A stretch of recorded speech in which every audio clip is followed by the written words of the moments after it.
Let's move on to topic number 4 because I was looking at minutes instead of points. What a dummy. We've all been there, buddy. We've all been there. Yeah, it happens. It happens. But yeah, I mean, he's putting up serious minutes and serious points. That's really what the story of that tells. But yeah, let's move on to topic number 4. The Joker getting ejected from pivotal game 5, right?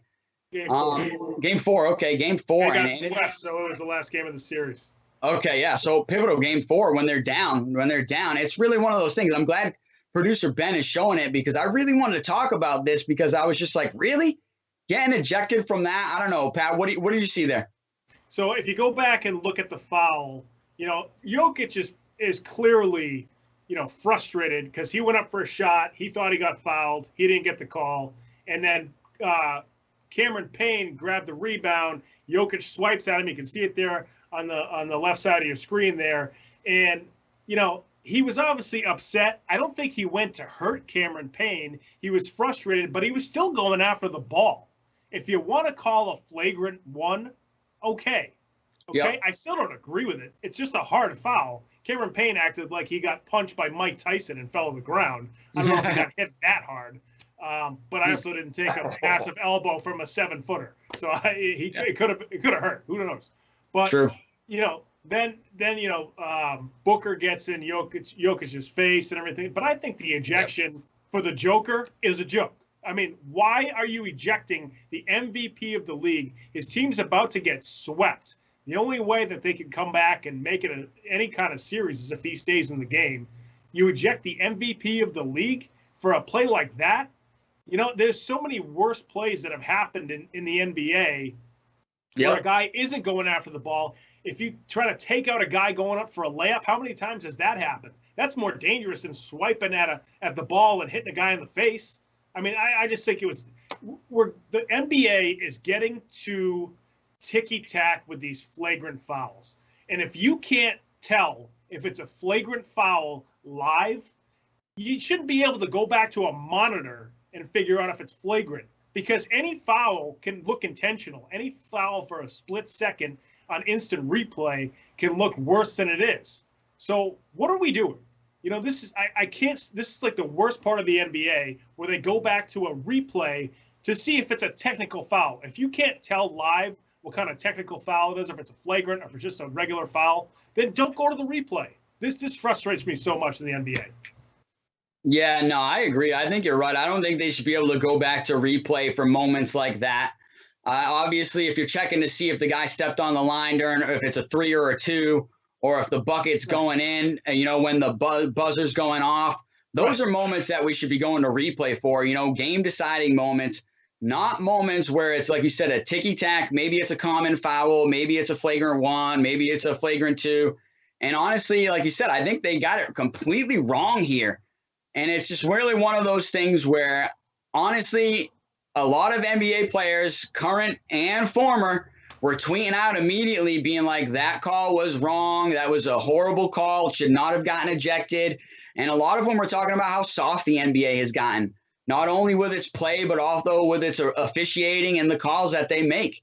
And I'd have to agree. And obviously, we grew up in the 80s and 90s, which is, I want to call it the steel curtain era of the NBA, where it was just, you had to be one of the toughest guys to actually play in the NBA too. And that's no longer like that. We could even argue that NBA players are now diva-ish, especially compared to other professional sports. I'd have to say they are.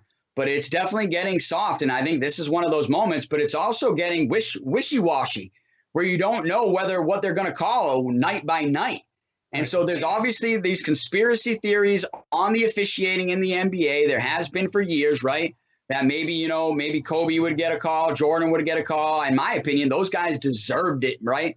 They've kind of earned that right, you know what I mean? And in this case, Jokic did as well. He was the league MVP.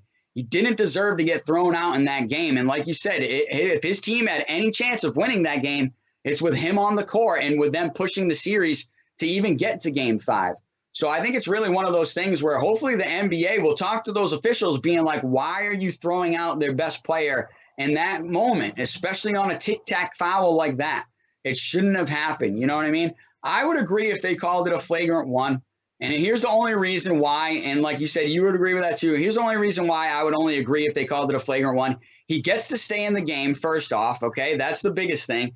And then second off, I do think there was some intent there. There was some intent that was non-basketballish. And I think that is, the clear definition of flagrant foul is a non-basketball-like move with intent.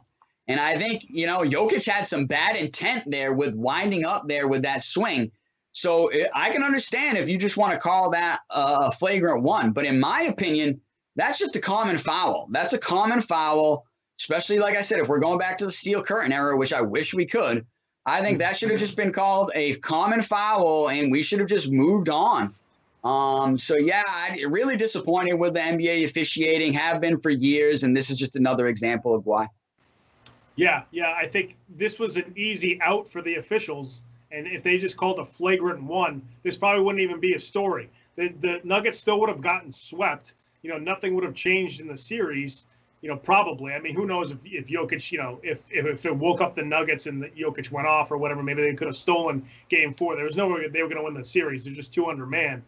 But you call a flagrant 2, what's the point? Because the game's getting rowdy. The game wasn't that. It was for 2 seconds where he committed, like you said, a foul that it was more intent than just trying to get the ball, swipe at the ball.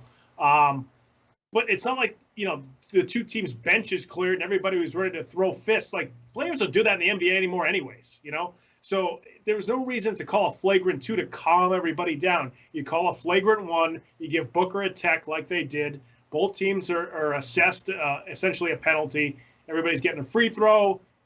Cooler heads prevailed. They continue with the game. This wasn't one of those crazy Bulls-Knicks series where, Charles Oakley's trying to, drill Scottie Pippen or Horace Grant. This wasn't necessary for them to call a flagrant 2. So, yeah, I agree. And, it's just frustrating, to see stuff like that because it changes the game. It's just unbelievable.